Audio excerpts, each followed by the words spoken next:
The Netflix series Monster. The Ed Gein story brings renewed interest to the life of Ed Gein, the infamous butcher of Plainfield, whose crimes in the 1950s inspired a number of horror icons in film. While dramatized in some respects, the show also reopens debates about lesser-known, or murky, parts of Gein's biography, notably the death of his brother Henry and his relationship with Adeline Watkins. In the Netflix series, particularly in its opening episodes, Gein is shown killing his older brother Henry in the family barn, then staging a fire to conceal the crime. The show uses that as a catalyst for Gein's increasing isolation and psychological unraveling. But historical evidence suggests the situation is much less clear. The real death of Henry Gein happened during a brush fire in 1944. His body was found, burned, but with no recorded external trauma sufficient to confirm foul play.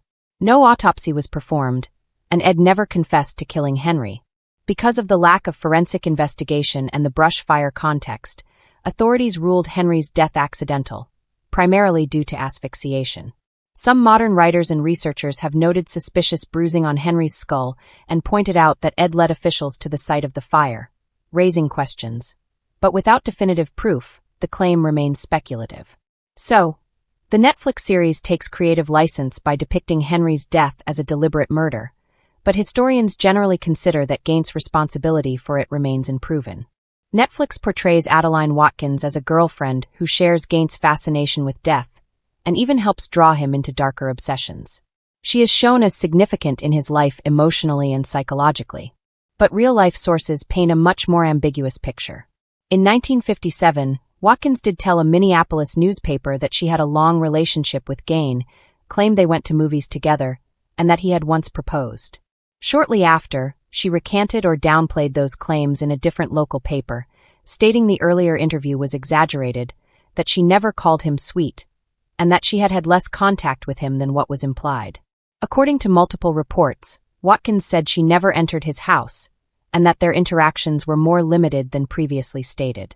In short, there was some connection, but the depth, duration, and romantic nature of it remain unclear.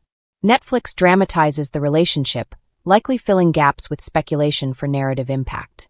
Why these dramatizations matter? Myth-making and cultural influence. Gein's legacy is already deeply embedded in horror lore. Dramatizations, especially ones that reimagine his personal relationships and early life, influence how new audiences understand him. As one article noted, even whether Gein truly qualifies as a serial killer depends on how broadly you define it. The danger of conflation.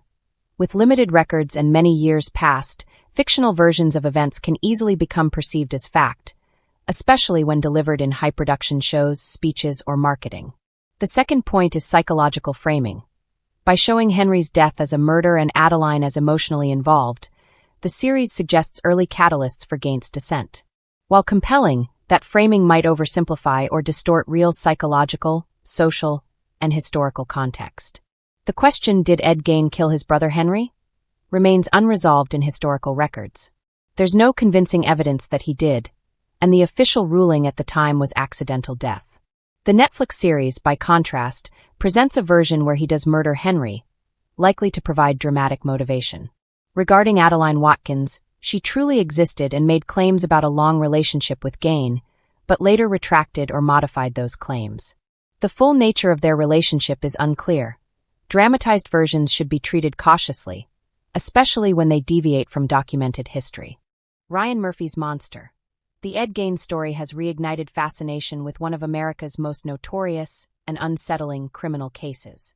But with stylish direction, an evocative score, and the liberties of dramatic storytelling, the series blurs the line between recorded fact and plausible invention.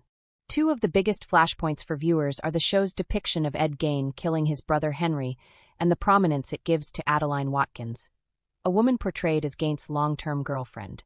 Below, I separate what the series shows from what the historical record actually supports. What the show does: bold, definitive storytelling. Monster uses a classic dramatic device. Hinge a character's later monstrosities to an early, decisive trauma. In the show's opening, Gein, played by Charlie Hunnam, murders his older brother Henry during an argument in the barn, carries the body into the woods, and sets a brush fire to hide the crime. That scene is staged as a turning point, an act that both isolates Ed and sets him further on a path toward the macabre. The series also elevates Adeline Watkins into a recurring, intimate presence, sometimes tender, sometimes complicit, who humanizes and complicates Gein's life on screen. These choices make for a tight narrative, cause, effect, and a face to the loneliness that supposedly shaped his later crimes.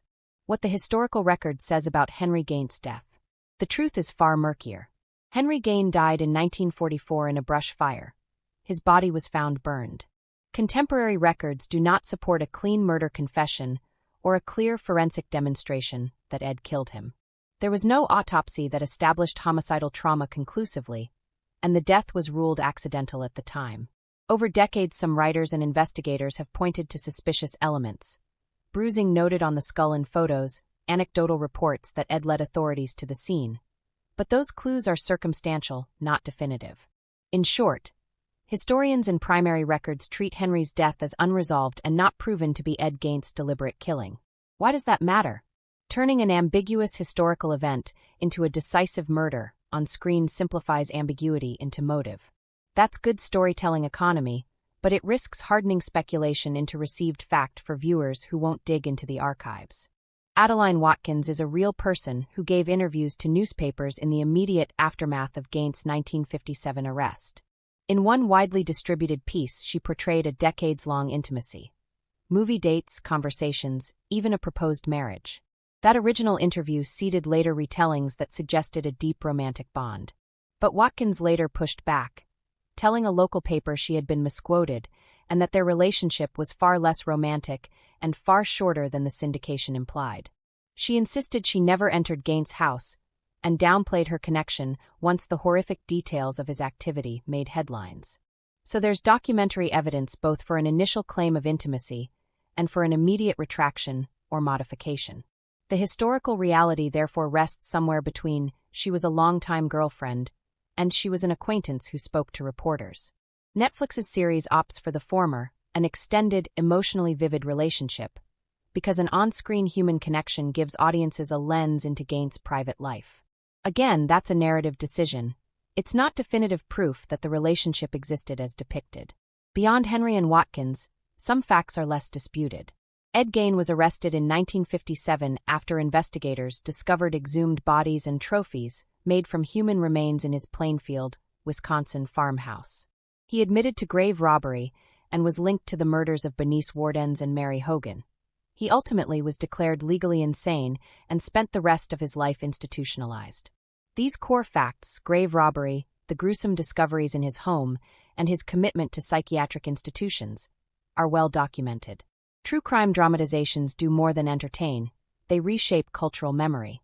When a prestige show depicts an ambiguous event as a fact, Ed murdering Henry or Watkins as a co-conspirator, it makes those versions more likely to be repeated in think pieces, reviews, and casual conversation. For many viewers, the Netflix portrayal will become the simplest, most vivid story available, even if primary sources are more equivocal. Critics have pointed out how Monster butchers the shape of the historical record for emotional payoff. Defenders argue a dramatist's job is to interpret, not to annotate.